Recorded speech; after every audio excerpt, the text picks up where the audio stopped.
Dalam sabda Tuhan dikatakan bahwa ia berlari-lari karena melihat Yesus dan mohon rahmat kesembuhan. Semua orang membawa mereka yang sakit kepada Yesus dan hanya menyampaikan asal menjamah jubahnya saja, pasti ia akan sembuh. Berlari-lari tidak hanya mengindikasikan faktor kemendesakan dalam upaya pemenuhan kebutuhan manusiawi itu. Saudari-saudaraku yang terkasih, berjumpa kembali bersama saya Inspirasiku di Antara. Renungan harian Senin 6 Februari. Hari ini kita bersama seluruh gereja Katolik memperingati Santo Paulus Miki dan kawan-kawan para martir Jepang. Semoga kita bersama keluarga, komunitas kita selalu dalam keadaan baik, tetap sehat, dan bersemangat. Marilah kita mengawali renungan kita hari ini dengan tanda kemenangan Kristus. Dalam nama Bapa dan Putra dan Roh Kudus. Amin.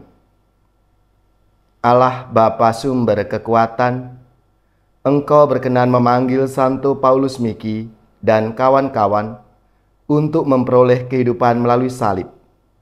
Semoga berkat doa permohonan mereka, iman yang kami akui, kami pegang teguh sampai akhir hayat kami. Dengan pengantaraan Yesus Kristus Putra-Mu Tuhan kami, yang bersama dengan Dikau dalam persatuan Roh Kudus, hidup dan berkuasa, Allah sepanjang segala masa. Amin. Dalam nama Bapa dan Putra dan Roh Kudus. Amin. Inspirasi kita hari ini dari Injil Suci menurut Markus bab 6 ayat 53 sampai 56. Marilah kita siapkan kitab suci kita masing-masing. Kita akan membaca bersama-sama lalu merenungkannya. Pada suatu hari, Yesus dan murid-muridnya mendarat di Genesaret dan berlabuh di situ. Ketika mereka keluar dari perahu, orang segera mengenal Yesus. Maka berlari-larilah mereka ke seluruh daerah itu dan mulai mengusung orang-orang sakit di atas tilamnya kepada Yesus. Di mana saja kabarnya ia berada. Kemanapun ia pergi, ke desa-desa, ke kota-kota atau ke kampung-kampung, orang meletakkan orang-orang sakit di pasar dan memohon kepadanya supaya mereka diperkenankan hanya menjamah jumbai jubahnya saja. Dan semua orang yang menjamahnya menjadi sembuh. Demikianlah sabda Tuhan, terpujilah Kristus.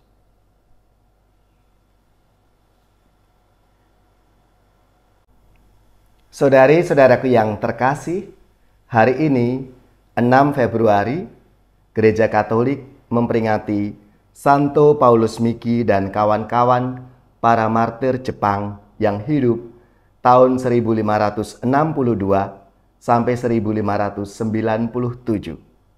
Selamat dan profisiat untuk saudara-saudara, gereja, paroki, dan lembaga-lembaga yang pesta nama Santo Paulus Miki.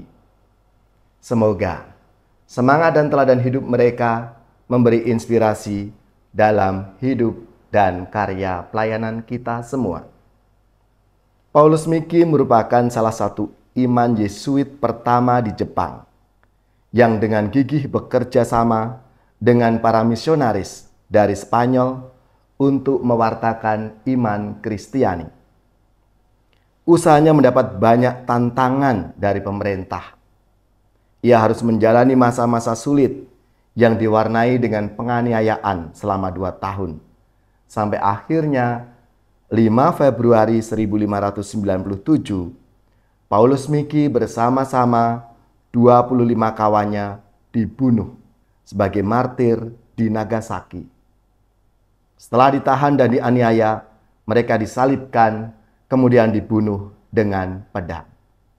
Itulah kisah dan teladan hidup dari Paulus Miki dan kawan-kawan martir dari Jepang. Saudari-saudaraku yang terkasih, kisah penyembuhan orang-orang sakit dalam sabda Tuhan hari ini menghadirkan suatu permenungan bagi kita. Apa yang bisa kita petik dan kita ambil hikmat dari sabda Tuhan hari ini. Paling tidak, ada dua hal yang menjadi permenungan kita. Yang pertama, di mana Allah menyapa kita umat manusia. Yesus yang adalah Allah yang hadir dan memberikan jawaban konkret atas kebutuhan hidup manusia.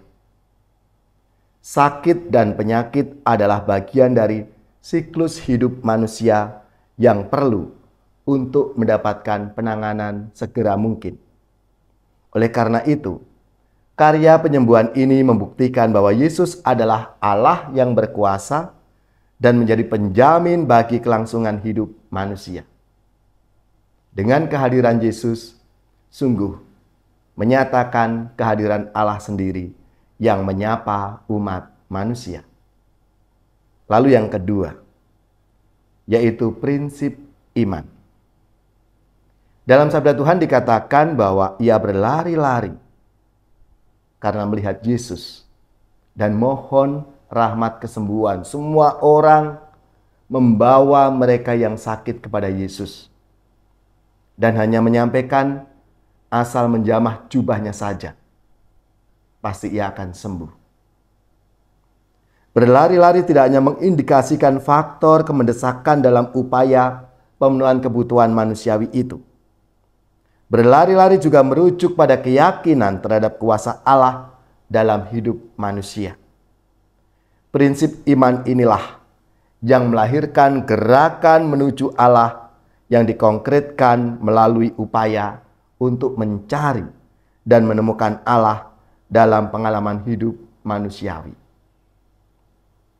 Saudari-saudaraku yang terkasih, maka ketika banyak orang hanya mohon diperkenankan untuk menjamah jubahnya saja, mereka mengalami keselamatan Tuhan.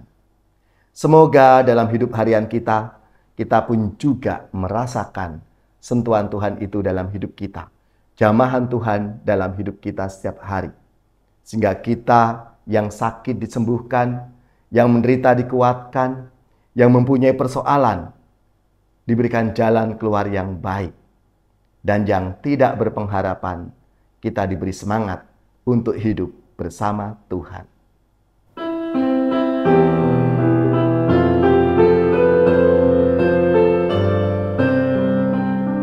Tuhan Yesus, sembuhkanlah kami, orang buta, orang congkak hati.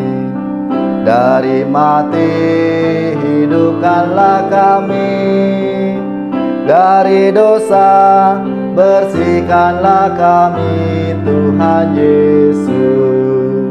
Tanpa Yesus kita orang miskin, tanpa Yesus hati kita dingin. Dengan Yesus kita amat kaya, hati kita akan bersukaria dengan Yesus. Tuhan Yesus, sembuhkanlah kami, orang buta, orang congkak hati. Dari mati hidupkanlah kami, dari dosa bersihkanlah kami, Tuhan Yesus. Tanpa Yesus kita ketakutan, tanpa Yesus kita tidak tahan. Dengan Yesus kita akan mampu mengalahkan kekuatan dosa. Dengan Yesus, Tuhan Yesus, sembuhkanlah kami. Orang buta, orang congkak hati, dari mati hidupkanlah kami. Dari dosa bersihkanlah kami, Tuhan Yesus.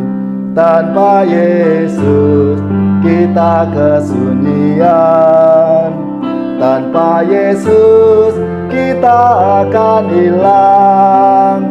Dengan Yesus kepala gerejanya, kita selamat sebagai anggota. Dengan Yesus, Tuhan Yesus, sembuhkanlah kami. Orang buta, orang congkak hati, dari mati hidupkanlah kami.